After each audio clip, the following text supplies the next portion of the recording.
What is up, you guys? It has been a long time since I have done an update. Now, since the last update that I gave you guys, I actually moved houses. I'm in the process of trying to figure out how to move again because I need to expand even more. But I want to give you guys a tour of my reptile room because it's pretty good now. So first off, we've got my male Ornate Urmastics. He is a wild caught. He had some intestinal problems last year after I got him, and he's just been struggling to pick up weight. I have him on a bunch of antibiotics that are from the vet and also some special diets, but he's been struggling for a little bit. This is enclosure I built a year ago now for the female originally, but the male likes it in here more than the other one. So this is an enclosure that I'm temporarily keeping for a buddy of mine. This has got some Cuban anoles. Hopefully should be building a background for this and actually selling it at the next expo in about a week. See if I can get these guys to come out. So I've got a trio in here. So I've got a male and two females. They're pretty spazzy, but normally they do okay. One of the females, actually, that one down there is pretty good with handling, but the other ones are not so good. Down below it, I've got a rack with a lot of leopard geckos. This is a temporary setup. We bought these for an expo. Only a few of them sold, so I've been taking care of them. Hopefully should be selling this week. I know there's no hides in there. I feel terrible, but I do give them water every day, and I do give them food, so they're fine. There's heat tape in this, but I've got 18 leopard geckos in this setup, so it's a lot. And here, this is just my invertebrate cabinet, so I've got some spiders, mostly just feeder bugs. This is one of my favorite enclosures. I don't know if we'll actually be able to see any of these guys. I am one of the few people in the country that actually keeps this species. This is xenosaurus platyceps. So they are a cave and crevice dwelling species. And so they go throughout these ridges. They also live down on the bottom there, but the baby normally hides in this little crevice up there and comes out at feeding times. I might insert a feeding video in there later because these guys are pretty sick. They're the knob scale lizards. Down below, this is a 75-gallon polydarium that I ended up building. My misting system stopped working, so it's a little bit neglected in here, but I've mostly just got fish in here. Actually, I've only got fish right now. I will have animals in the future, but actually I'm going to need to drain this down because my landlord just found out about it, and he said he doesn't like aquariums, so I got to figure out where to put my fish.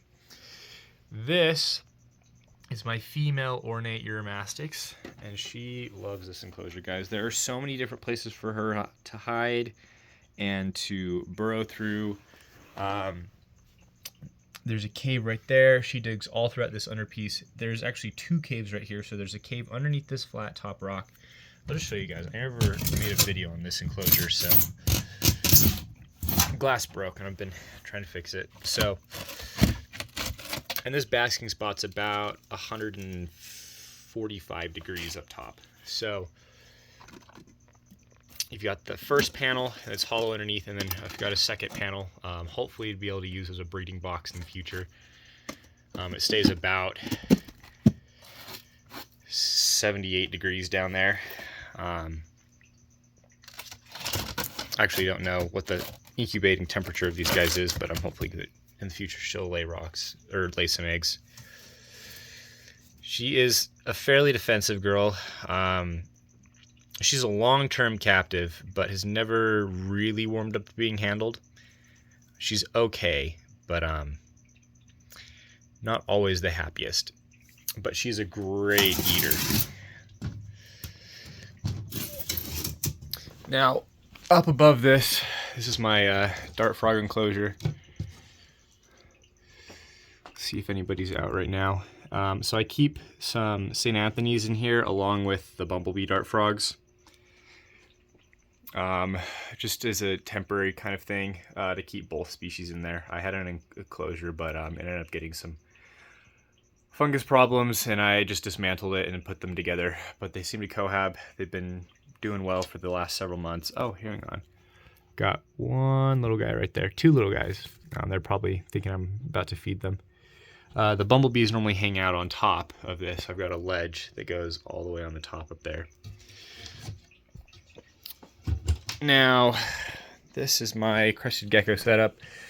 I know I need to replant it. It needs to be cleaned out, but it's doing well. I actually have gotten 3 babies from these guys this year. So I have my male pinstripe, and my female harlequin is somewhere behind that out there. I just took out a couple of plants that I don't like how they looked, but I need to replant some other things in here. This was an enclosure that I built out of dry lock last year. I've switched over mostly to grout. I'll be switching to mortar soon. But they do fairly well in here. They're great eaters, so they're kind of fun. This enclosure, I used to have frogs in here. I sold the frogs, and they've just kind of been drying out. So I'm going to be redoing this and selling this one soon. Nothing really there. Now, this enclosure I built for an expo. It didn't sell. So I had to redo the water feature in there. But I've actually got a standings day gecko in here. There's a hollow tube in the back for cords and stuff, and he likes to hide in there. So that was another thing that I got from my buddy because it didn't sell, and it's been kind of a pain to take care of. Up here, this is a custom front opening enclosure for my Cuban lizard. Super dope little guy. He used to be really handleable, and then he got out one time, and then he's not been as handleable since. But I like his enclosure. This is my little mourning gecko enclosure. Some of my bromeliads that are dying in here too. So I've got about 9 in here, just with some babies, because they keep hatching out. Not too much to see. This is an enclosure. I don't know why the Instu light stopped working, but it like flickers on and off sometimes. So I need to replace these. I have a pair of ophaga pumilio brie in here, along with, let me see if I can get a wide angle of this, along with some yellow-headed geckos. Oh, hang on. One was just in the back. There should be a UVB on here, but it just burnt out as well. So normally that's in the back as well. I'm saying that a lot. But anyways, that's a fun little labor of love. This is the first enclosure that I built when I got back into reptiles 3 years ago. It has been through a lot of ups and downs. I actually just breed vampire crabs in here now. I don't see any out, but they love burrowing around. They really messed up the water area. So I used to have shrimp in here, but they killed all the shrimp, which was kind of unexpected. But it's just a fun little waterfall polydarium or vivarium setup. And then, oh yeah, I've got all my plant bins down there, all my propagation stuff. Then over here, this is a temporary growout tank. I've got about 4 baby cresties in here, also from my buddy. This is an enclosure that I've got currently right here. Also, everything on this site is from my friend, by the way.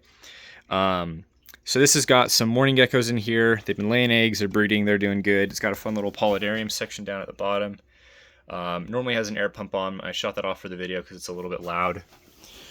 This has a couple of the baby cresties that I have produced. I will be moving them to a taller enclosure, but there's one of my little babies. The other one's underneath the leaf. I'm not gonna disturb him, but I love those little guys. Super cute. And this is the newest thing that we've acquired. And it's got some, oh, I'm still in 0.6. This is my neon blue williamsi geckos. So there's got the male, or that's the female. The male is hiding underneath this. He's camera shy. I'm not gonna open this because he tried to get out a while ago. These guys are a blast, honestly. Oh, I'm in 0.2 now.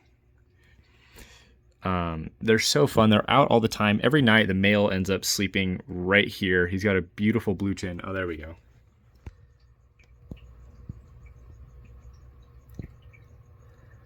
These guys are fun. I bought them from a breeder just a few weeks ago, so they're pretty new. But yeah, just to get a scope of my room right now. So we've got just all 4 walls. Total jungle in here. It's pretty crazy. And then I actually have another enclosure out in the living room that I'll take you guys to. So this was my Ikea conversion enclosure. It's definitely grown out. I have actually been producing from these guys. So one of my female day geckos died. This is the male. The female is right here. She's actually in shed, but they normally lay their eggs. Let's see if there's, who knows, you might be able to see some in there. They normally lay their eggs. Oh, what do you know? We've got an egg back there. And so I have a heat pad right behind that, and I actually get babies about every 2 months. So I've produced 5 so far in the last few months, and then sold those. And then, but yeah, this is a fun thing. I have updated how I build these and started selling them. So now I actually create a hood on top of here so I don't have to worry about this weird lighting in here. I will be updating that soon. I'm actually probably going to tear all these plants out and then totally redo the background and then plant it again, because it just could look a little bit better. But these guys are thriving in here. They're great eaters, and they're just fun to have. And then over here, I have a fish tank. Just found out that I have to get rid of that, which is unfortunate. It's been cycling. But it looks beautiful to me. And then this is an enclosure that I built when my buddy moved. I had to take over. I'm probably going to be selling it this weekend. I'll need to do some work on it first, but this is a really cool little desert polydarium. It's got a breeding hide box right there that's waterproof. So if we originally had some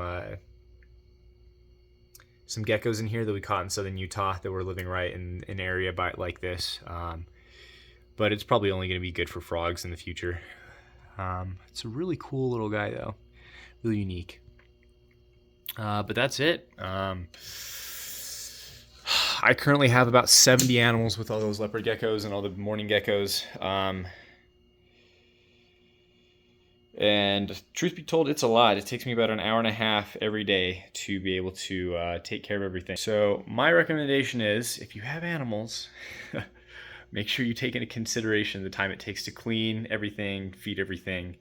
And then if a friend has to move in an emergency, don't take their animals, because it becomes a lot. I mean, maybe you can. I'm just in a situation where it makes it really, really rough. I took on an additional 36 animals when my buddy moved. So yeah, it's a good time. But that was my reptile tour. I should have some more videos soon on some enclosures that I'm building. But thanks for watching, guys.